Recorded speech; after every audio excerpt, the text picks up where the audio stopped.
Hello student, welcome to Vidyashram e-learning. Today I am going to start our chapter related to subject political science, part B, unit 2nd. Chapter number name is Parliament, Lok Sabha and Rajya Sabha. इस chapter में हम parliament, Lok Sabha और राज्यसभा के बारे में पढ़ेंगे बच्चों.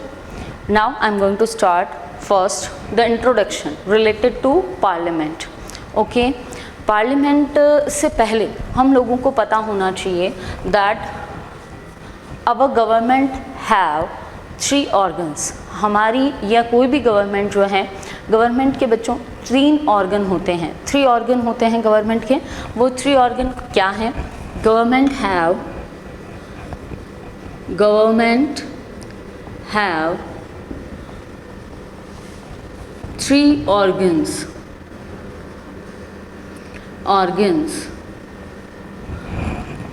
First organ, first is legislature. Second is executive and third is judiciary. Okay students, first legislature, executive and judiciary. These are organ of government, legislature, executive and judiciary.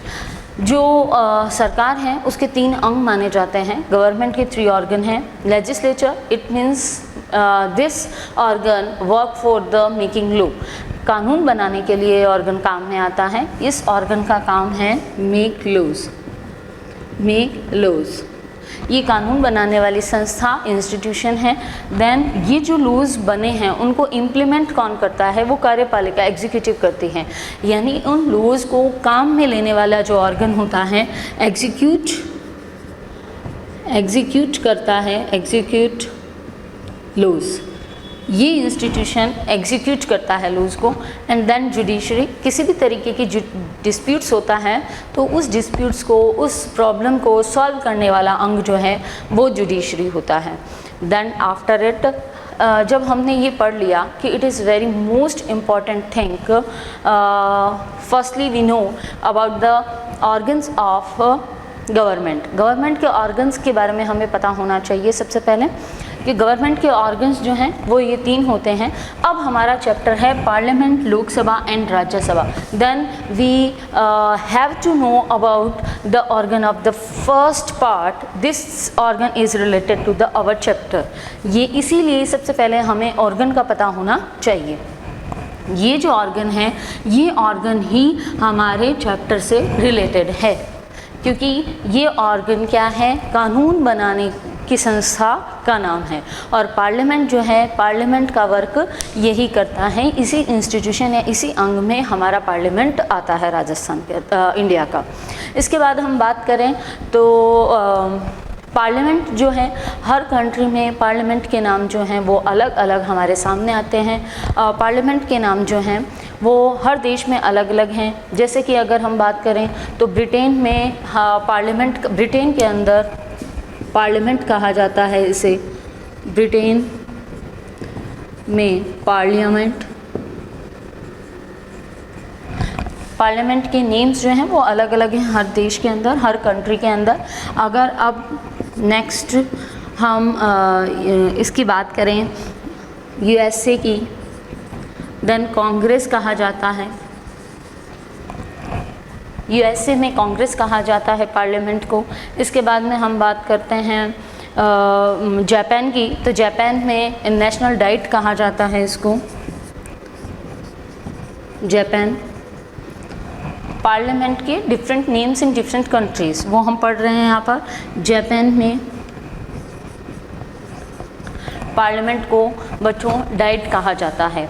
इसके अलावा और भी बहुत सारे देश हैं जिसके अंदर अलग अलग नाम हमें देखने को मिलते हैं. जैसे कि जर्मनी के अंदर अगर हम देखें तो जर्मनी में इसे बुंडेस्टैग कहा जाता है।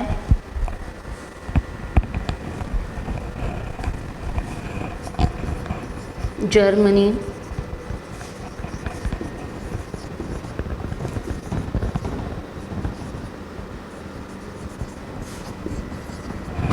नाम से जाना जाता है पार्लियामेंट। इसके अलावा हम अफ़गानिस्तान में सूरा नाम से जाना जाता है।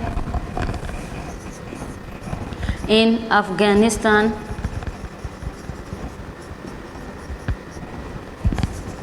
सूरा नाम से इसको जाना जाता है। इसके बाद और भी कुछ देश हैं जिनके हम नाम देख सकते हैं, जैसे इराक में इसे मजलिस कहा जाता है। इट इज़ वेरी इम्पॉर्टेंट, बहुत बार ये क्वेश्चन जो है वो पूछा जाता है।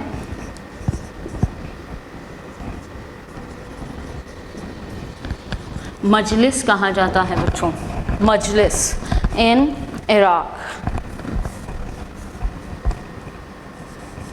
ओके स्टूडेंट्स, नाउ इसके बाद में हम बात करते हैं, this is general knowledge about the parliament. Parliament is the part of legislature and it calls different names in a different countries. इसे डिफरेंट नेम से बुलाया जाता है अलग अलग देशों में, जिसमें हमने सबसे पहले पढ़ा पार्लियामेंट में ब्रिटेन में पार्लियामेंट बोला जाता है, यूएसए में कांग्रेस कहा जाता है, जापान में डाइट कहा जाता है, जर्मनी में बुंडेस्लैंड कहा जाता है, अफ़गानिस्तान में शुरा कहा जाता है और इराक में इसे मजलिस कहा जाता है। इसके बाद में अगर हम बात करें तो हम सीधे हमारी इंडिया के अंदर की इसके बारे में हम पढ़ लेते हैं। Just first introduction about parliament according to our Indian system, political system. In Indian political system, parliament was written in Article 79. Article 79. Article 79 में क्या कहा गया है, पार्लियामेंट को लेकर के कहा गया है कि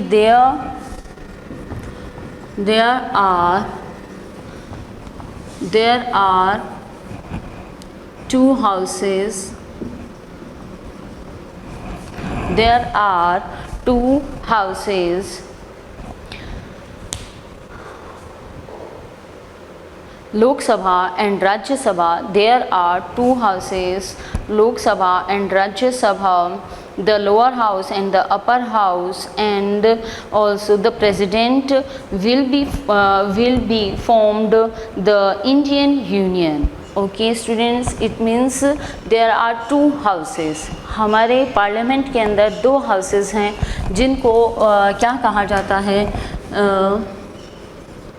लोक सभा एंड राज्यसभा। राज्यसभा, लोकसभा जो है उसे लोअर हाउस के नाम से भी जानते हैं बच्चों, लोअर हाउस भी कह सकते हैं, और राज्यसभा को अपर हाउस भी कहा जाता है, अपर हाउस भी कहा जाता है। एंड ये दोनों मिलकर के प्लस प्रेसिडेंट मिलकर के क्या बनाते हैं, parliament. So in Article 79 there will be a parliament which will be formed by two houses. So what is the language of this article? The language of this article is, first, there will be a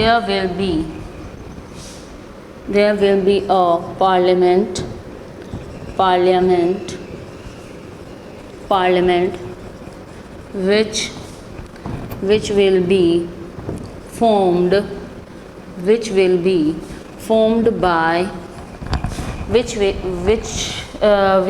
formed by the president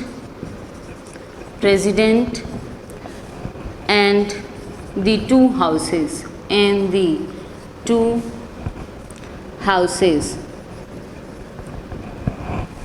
Okay, this is the language of this article. इस article में ये चीज़ कही गई है, president को भी parliament का अंग माना गया है, पार्लियामेंट का पार्ट माना गया है प्रेसिडेंट।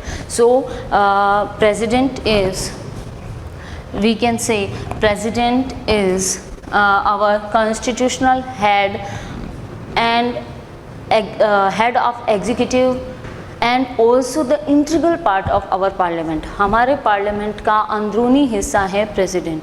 जो प्रेसिडेंट है वो कॉन्स्टिट्यूशनल हेड है, एग्जीक्यूटिव हेड है और पार्लियामेंट का भी अंदरूनी पार्ट है। विदाउट प्रेसिडेंट जो है पार्लियामेंट पूरा नहीं होता है। पार्लियामेंट इन्हीं 3 चीज़ों से मिलकर के बनता है, प्रेसिडेंट, लोकसभा और राज्यसभा। इस तरीके से ये एक जनरल इंट्रोडक्शन आपके सामने है कि पार्लियामेंट क्या है। पार्लियामेंट जो है वो उसके बारे में हमारे कॉन्स्टिट्यूशन में ये बहुत इंपॉर्टेंट है। आर्टिकल नंबर हमें बिल्कुल याद रखना है। We have to learn this number. Article 79 की जो लैंग्वेज है उसको ध्यान में रखना है और वो हमें सबसे पहले पार्लियामेंट के बारे में बताता है। ये आर्टिकल कि 79 में बताया गया है कि हमारे देश में एक पार्लियामेंट होगी और ये पार्लियामेंट जो है वो 3 अंगों से मिलकर के बनेगी, लोकसभा, राज्यसभा और president. Okay student, then after it हम बात करें तो हम थोड़ा सा इसका बैकग्राउंड और ले लेते हैं कि जो हमारा पार्लियामेंट है ये इंडिया में कोई नई चीज़ है या सिर्फ ब्रिटिश के आने पर ही या ब्रिटिश के थ्रू ही हमने पार्लियामेंट के बारे में सीखा, तो ऐसा नहीं है स्टूडेंट्स। हम अगर इसकी हिस्ट्री को देखते हैं तो ऋग्वेद में भी ऐसे ही कुछ पार्लियामेंट जैसी ही इंस्टीट्यूशन के बारे में बताया हुआ है। तो हिस्टोरिकल बैकग्राउंड में हम देखें तो Rigveda also said about 2 institution like sabha and samiti। Rigveda में सभा और समिति के बारे में बताया गया है बच्चों। सभा और समिति बिल्कुल वैसी ही हैं जैसे अपने यहाँ लोकसभा और राज्यसभा हैं। सभा और समिति जो हैं इसके अंदर जो भी किसी स्टेट्स के लिए, किसी राज्य के लिए कानून बनाने होते थे तो इनके अंदर फुली डिस्कशन लोगों के द्वारा किया जाता था। तो सबसे पहले ऋग्वेद में भी इन इंस्टीट्यूशंस के बारे में बताया हुआ है, सभा और समिति के बारे में बताया हुआ है ऋग्वेद के अंदर। समिति जो है वो किसके तरीके से बताई गई है? समिति जो है वो लोअर हाउस लोकसभा के जैसी है एंड समिति जो है अपर हाउस या काउंसिल ऑफ स्टेट भी हम इसको कह सकते हैं, काउंसिल ऑफ स्टेट्स जैसी है। एट प्रेजेंट टाइम पे ये सभा और समिति, सभा हमारे आज के टाइम पे लोकसभा के जैसी है और समिति जो है वो आज के टाइम के जो हमारी राज्यसभा है उसके जैसी थी, ये माना जाता है। तो ये कह सकते हैं हम कि हिस्ट्री में भी ये माना गया है कि बहुत सारे हमारे डेमोक्रेटिक स्टेट्स जो थे वो प्रेजेंट थे पहले। ये नई बात है कह सकते कि डेमोक्रेटिक कंट्री जो एलिमेंट है वो नया हमारे सामने आया है, ऐसा नहीं है। ये पुराने समय से भारत के अंदर था। बहुत सारे मोनार्की सिस्टम, मोनार्की के बारे में आप सबने सुना होगा। Monarchy it means government by king. Monarchy system जो है उसके अंदर भी डेमोक्रेटिक कंडीशंस अप्लाई होती थी, यानी ऐसी कुछ सभाएं होती थी जिसके अंदर जनता की राय को लिया जाता था और डिस्कशन किया जाता था। उसके अंदर रिप्रेजेंटेटिव्स जो हैं जनता के फेवर के लोग बैठते थे और उनसे किसी भी तरीके से उस राज्य को कैसे चलाना चाहिए उससे रिलेटेड क्या किया जाता था, डिस्कशन किया जाता था। दैन ये एक प्रूफ मिलता है हमारे सामने कि हम पार्लियामेंट से रिलेटेड जो हिस्टोरिकल एविडेंस हैं वो हम देखने जा रहे हैं बच्चों कि इतिहास में ये देखने को मिला है बहुत सारे एविडेंस से कि पार्लियामेंट जो है वो उस जैसी संस्था हमारे इंडिया में पहले भी थी और उसके ऊपर वर्क होता था, उस तरीके से काम होता था, पार्लियामेंट की तरह ही काम होता था। ये हमें देखने को मिलता है ब्राह्मण टेक्स्ट जो है, ब्राह्मण टेक्स्ट में भी हमें इस तरीके के प्रूफ देखने को मिलते हैं। इसके अलावा हम देखें तो अर्थशास्त्र जो है कौटिल्य की लिखी हुई अर्थशास्त्र ऑफ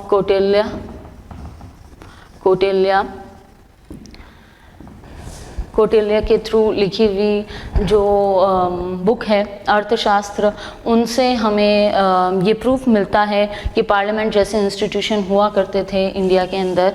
इसके अलावा अगर हम देखें तो रॉक एडिक्ट्स ऑफ अशोकास, उनसे भी हमें ये देखने को मिलता है। रॉक एडिक्ट्स ऑफ अशोका के जो रॉक एडिक्ट्स हैं उन्हें देख करके उनसे भी पता चलता है कि पार्लियामेंट जैसी संस्था होती थी। इसके अलावा अगर हम देखें तो अष्टाध्यायी ऑफ पाणिनि की थ्रू लिखी हुई एक बुक है अष्टाध्यायी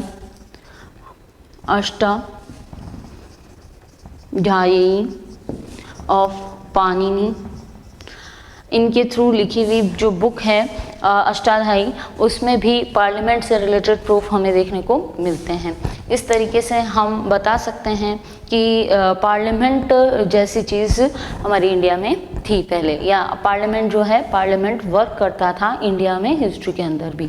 ऐसे बहुत सारे जो स्टेट्स हैं वो टोटली डेमोक्रेटिक हुआ करते थे और मोनार्की सिस्टम के अंदर भी डेमोक्रेटिक को फॉलो किया जाता था। इसके बाद हम आते हैं अब हमारे नेक्स्ट टॉपिक की तरफ। तो हमारे इस चैप्टर से रिलेटेड नेक्स्ट टॉपिक जो है वो है बैकग्राउंड।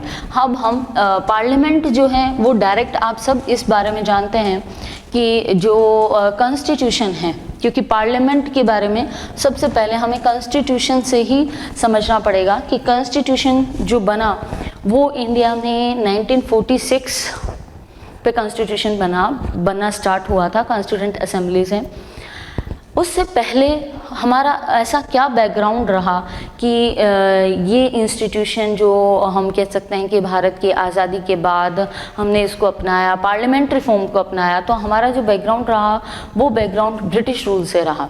तो नेचुरल सी बात है कि ब्रिटिश रूल के दौरान हमने पार्लियामेंट्री सिस्टम को सीखा, क्योंकि यही सिस्टम हमारे इंडिया के अंदर लागू था, ये चल रहा था।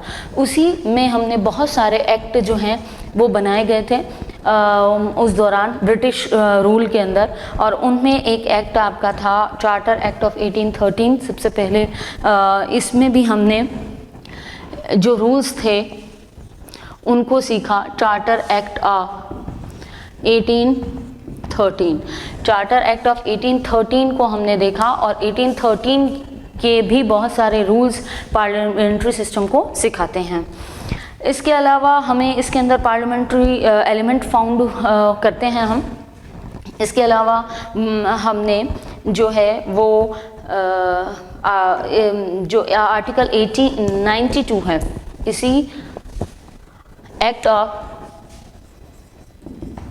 1892 फर्स्ट पॉइंट एंड सेकंड, ये एक्ट जो है इसके जो है रूल्स हम कह सकते हैं rules of act of 1892।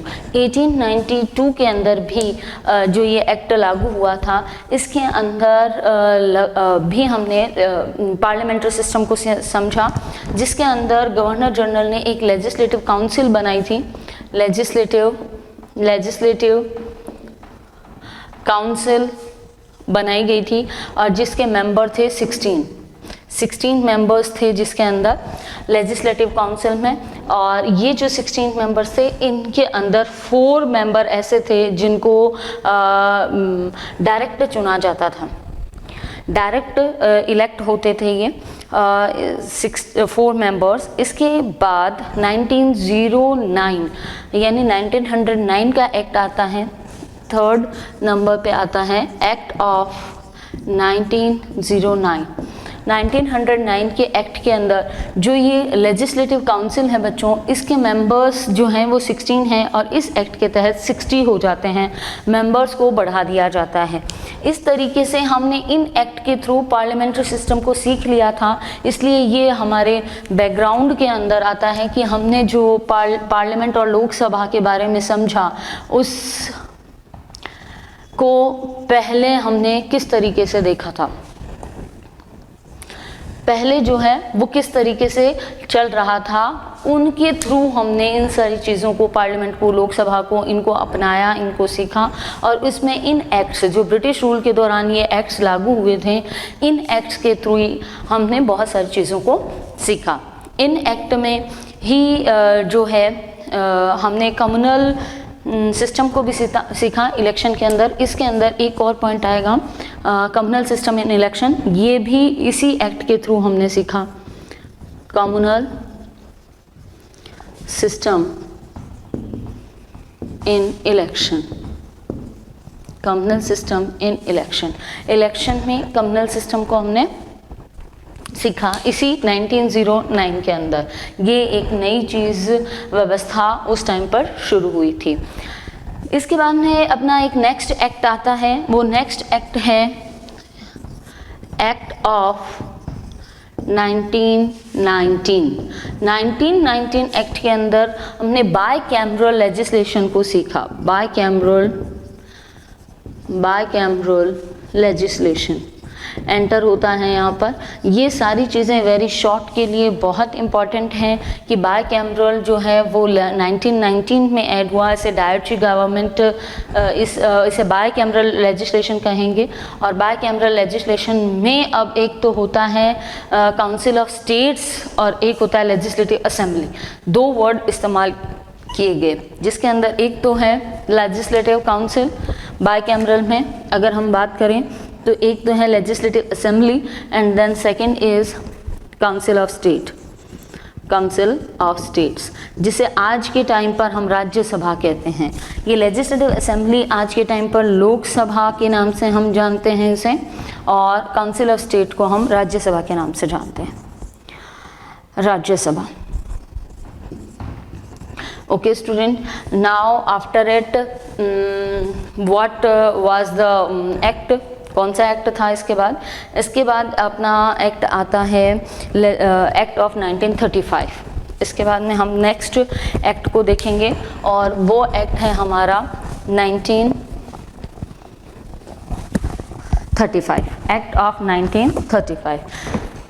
1935 act के अंदर हम डायरेक्टरी गवर्नमेंट की बात करेंगे। उसमें एक्ट ऑफ 1935 के अंदर डायरेक्टरी गवर्नमेंट आ जाएगा। डायरेक्टरी द्वैध शासन प्रणाली जो होती है, सरकार, गवर्नमेंट, डायरेक्टरी गवर्नमेंट के अंदर जो है वो state government and union government की बात शामिल हो जाती है, जिसके अंदर इसके अंदर भी जो लेजिस्लेटिव असेंबली के मेंबर्स हैं, इन मेंबर्स की जो संख्या है वो बहुत बढ़ गई, इंक्रीज़ हो गई है। इसमें डायरेक्टरी सिस्टम शामिल हो गया है और इसके अंदर राइट टू वोट जो है वो शामिल हो जाता है। 1935 में राइट टू वोट शामिल होता है। Right to vote it means vote दे सकता है आम जनता, लेकिन वो भी कौन, प्रॉपर्टाइड पर्सन ही दे सकता है। जिसके पास एक सफिशिएंट प्रॉपर्टी है वही क्या कर सकता है, वोट दे सकता है। लगभग इस टाइम पर कितने परसेंट लोगों को वोट का अधिकार मिला? इसके अंदर लगभग 15% लोगों को वोट का अधिकार मिल जाता है। 15% लोग जो हैं पूरी ऑल इंडिया में सिर्फ 15% जो है वो वोट दे सकते हैं इस 1935 के एक्ट के तहत। इस तरीके से naturally we can say that all these non democratic elements, और ये जितने भी पॉइंट्स हैं हम इसे फुली डेमोक्रेटिक नहीं कह सकते, फुली डेमोक्रेटिक नहीं है। इंडिया जब इंडिपेंडेंट होती है तो फुली डेमोक्रेटिक होती है और वो कुछ बातें जो हैं इनसे सीखा जो था उसे अपनाते हैं, हमारे कॉन्स्टिट्यूशन में उसे अपनाया जा रहा है, दैट इज। और हमने पार्लियामेंट, लोकसभा इन सब के बारे में समझा। अब हम आते हैं अपने पोजीशन के ऊपर। हमारी जो पार्लियामेंट है, अब हम एक्चुअल में एट प्रेजेंट टाइम पे पार्लियामेंट जैसी है उसके बारे में हम बात करेंगे। यहाँ पे पार्लियामेंट का कंपोजिशन बच्चों जो है वो आएगा यहाँ पर। पार्लियामेंट का कंपोजिशन की बात अब स्टार्ट होगी। एक्चुअल में कंपोजिशन ऑफ पार्लियामेंट जैसे कि हमने we have already taught about in starting of our lecture that there will be a 3 part of parliament. First is president, second is Lok Sabha and then Rajya Sabha. यही चीज़ हम composition में सबसे पहले लिखेंगे। तो कंपोजिशन जो है composition of parliament, ये आपके चैप्टर को आगे करता है, यही आपके चैप्टर में स्टार्टिंग में दिया हुआ है। हमने सबसे पहले जो है वो ये पढ़ा इंट्रोडक्शन, कि इंडिया के अंदर हिस्ट्री अगर देखें तो हिस्ट्री में भी पार्लियामेंट जैसे इंस्टीट्यूशन थी।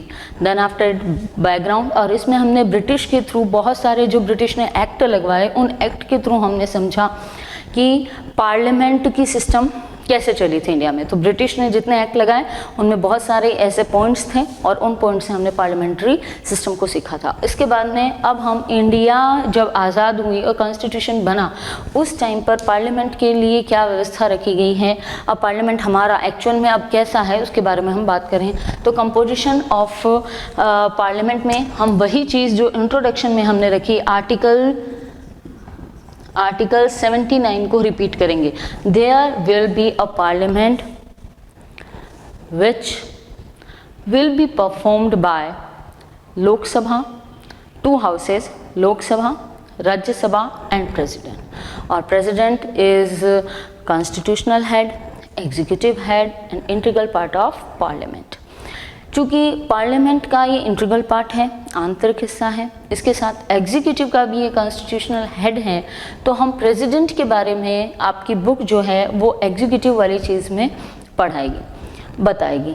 और अब आगे हम स्टार्ट करेंगे पार्लियामेंट के जो 2 हाउसेस हैं, लोकसभा और राज्यसभा। लोकसभा और राज्यसभा के जो आगे के पॉइंट्स हैं वो उसके अंदर आता है सबसे पहले क्वालिफिकेशन और डिसक्वालिफिकेशन। क्वालिफिकेशन और डिसक्वालिफिकेशन को अब हम पढ़ेंगे। क्वालिफिकेशंस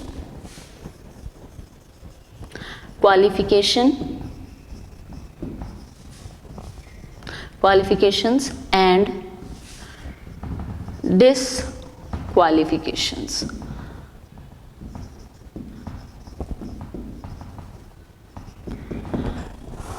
लोकसभा और राज्यसभा के मेंबर बनने की आपकी क्या योग्यता है और क्या अयोग्यता है, उसके बारे में हम आगे पढ़ने जा रहे हैं। So firstly I am telling about qualifications के बारे में हम पढ़ने जा रहे हैं। First point, only qualification. सबसे पहली चीज़, he should be the citizen of India. He and she should be a citizen of India। इसके अंदर भी बच्चों एक कंट्रोवर्सी है कि भारत का नागरिक होना चाहिए, लेकिन कुछ लोगों का मानना है कि भारत का नागरिक बाय बर्थ होना चाहिए। जैसा कुछ देशों में ऐसे भी है कि जिसका जन्म भारत में हुआ है वही भारत का नागरिक जो है वो गवर्नमेंट के जो हाई पोस्ट हैं उनके ऊपर पहुँचे। जो भारत का नागरिक नहीं है बाय बर्थ वो हाई पोस्ट पे नहीं पहुँचे। लेकिन ऐसा हमारे कॉन्स्टिट्यूशन में कुछ भी नहीं दिया है, सिर्फ इतना ही है कि ही शुड बी या she should be citizen of our country, वो हमारे भारत का नागरिक होना चाहिए। बाय बर्थ ऐसा कुछ नहीं है। ये कंट्रोवर्सी ज़रूर है, इंडिया डिमांड ज़रूर कर रही है कि बाय बर्थ हो, ऐसी एक पोजीशन डाल देनी चाहिए। अब जो है एज की बात हम करें, सेकेंड पॉइंट क्वालिफिकेशन को लेकर के, तो as they should be he and she should be the age of 30 in Rajya Sabha. Rajya Sabha के लिए जो एज है वो 30 है राज्यसभा के लिए, और 25 इयर्स हैं वो लोकसभा के लिए। देखो बच्चों, इसको भी अगर हम याद करना चाहते हैं तो लोकसभा एल लोअर हाउस भी इसको हम कहते हैं, तो लोअर एज 25। राज्यसभा इसको अपर हाउस भी कहते हैं, तो बड़ी एज जो है 30 वो किसकी हो गई, राज्यसभा की। हम इस तरीके से कंफ्यूज अगर कुछ बच्चा होता है तो अपना कंफ्यूजन इस तरीके से भी हटा सकता है कि एल लोकसभा, लोअर यानी कम, 30-25 में जो कम है 25 वो लोकसभा की, और राज्यसभा की क्या हो गई 30, क्योंकि अपर हाउस बड़ा हाउस है, इसे अपर हाउस कहा जाता है, इसलिए 30 इसकी एज हो गई। इसके बाद थर्ड पॉइंट जो है, he and she should be possess the qualification that may be prescribed on the behalf by and the under any law made by the government. It means third position ये कि वो सभी नियम जो government के जो पार्लियामेंट ने बनाए हैं कि ये उसकी क्वालिफिकेशन होनी चाहिए, ऐसा जब भी पार्लियामेंट बनाती हैं तो वो नियमों को माना जाएगा थर्ड क्वालिफिकेशन में। ठीक है, इसके बाद अपना ये क्वालिफिकेशन टॉपिक यहीं ख़त्म होता है।